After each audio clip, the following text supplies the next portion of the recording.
Hi friends, आप सभी को आपके अपने यूट्यूब चैनल एबीसी भंडारा पर स्वागत है।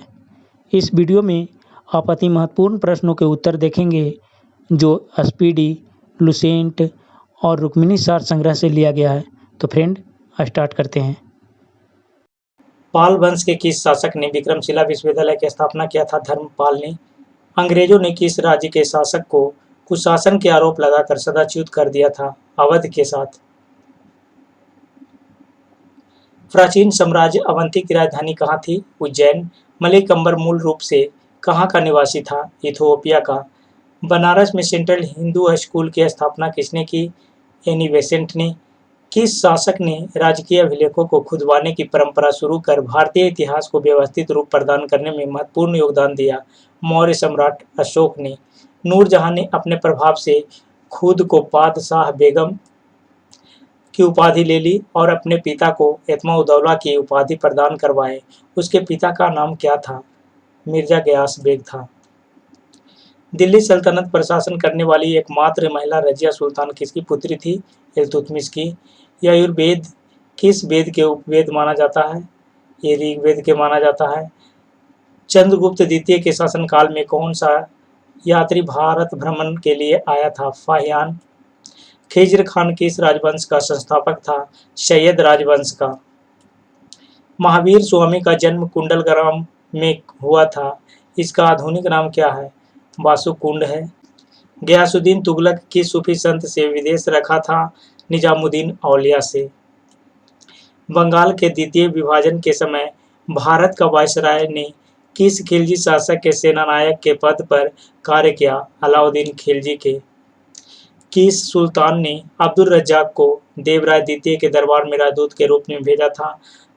खुरासान के सुल्तान शाहरुख ने। किस शासक के शासनकाल में अहमदनगर राज्य को मुगल साम्राज्य में मिलाया गया? शाहजहां के शासनकाल में। अकबर के जन्म के समय हुमायूं किसकी शरण में था? अमरकोट के राजा बिरसाल के शरण में। दिल्ली सल्तनत के किस सुल्तान ने अपने संस्मरण लिखे हैं? फिरोज शाह तुगलक ने। किसके शासन में गुरु नानक देव ने सिख धर्म की? दिल्ली सल्तनत के किस सुल्तान ने अपने संस्मरण लिखे हैं? फिरोज शाह तुगलक ने। किसके शासन में गुरु नानक देव ने सिख धर्म की स्थापना किए थे? सिकंदर लोदी के शासनकाल में।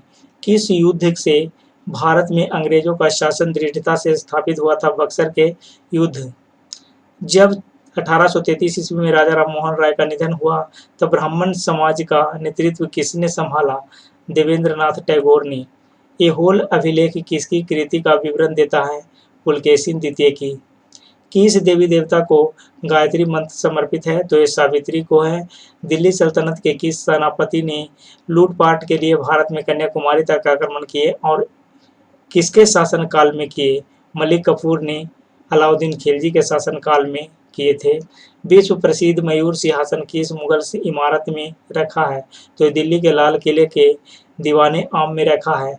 किस गुप्त शासक ने अपने शासन के अंतिम काल में बौद्ध धर्म को अपनाया और नालंदा विश्वविद्यालय की स्थापना किया था? कुमारगुप्त प्रथम ने।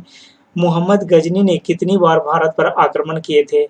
अंतिम आक्रमण का लक्ष्य क्या था? 17 बार आक्रमण किए थे और अंतिम लक्ष्य था सोमनाथ का मंदिर को लूटना। वास्को डी गामा प्रारंभ में भारत के किस बंदरगाह पर पहुंचा था? कालीकट पर। 10वें गुरु गोविंद सिंह ने अपने बाद किसको सिखों का गुरु मनोनीत किया था? ग्रंथ साहिब को। दिल्ली से दौलताबाद हेतु राजधानी स्थानांतरण का आदेश किसने दिया था? मोहम्मद बिन तुगलक ने। किस मुगल बादशाह ने अंग्रेजों को बंगाल में शुल्क मुक्त व्यापार करने की सुविधा प्रदान किया था? जहांगीर ने।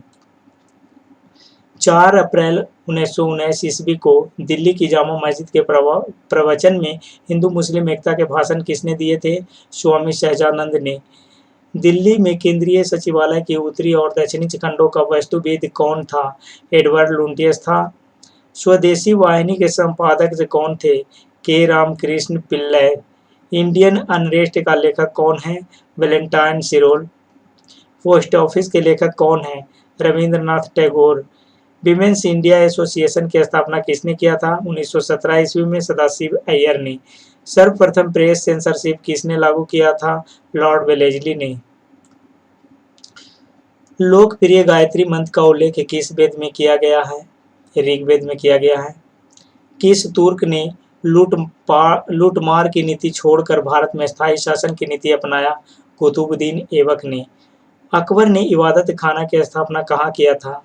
फतेहपुर सीकरी में। प्लासी के युद्ध के समय मुगल साम्राज्य का शासक कौन था? आलमगीर द्वितीय। कला की किस शैली को ग्रीक बौद्ध शैली की संज्ञा दी जाती है? गांधार शैली का। 1764 ईस्वी में बक्सर युद्ध की समाप्ति पर कौन सी संधि हुई थी? इलाहाबाद की संधि। 12 अगस्त 1765 ईस्वी में। हड़प्पा सभ्यता के लोग किसकी उपासना करते थे? मातृ देवी, प्रकृति देवी और स्वास्तिक चिन्ह की। नृत्य करती हुई नारी की कांस्य मूर्ति सिंधु सभ्यता की किस स्थान से प्राप्त हुई है? मोहनजोदड़ो से हुई है। आर्य शब्द का सर्वप्रथम उल्लेख किस ग्रंथ में मिलता है? ऋग्वेद में। रॉबर्ट क्लाइव भारत में किस पद पर कार्य करने के लिए आया था? क्लर्क के रूप में कार्य करने के लिए आया था। नंद वंश के संस्थापक तथा अंतिम सम्राट कौन थे? तो ये महापद्म नंद जो थे नंद वंश के संस्थापक थे तथा घनानंद नंद वंश के अंतिम शासक थे।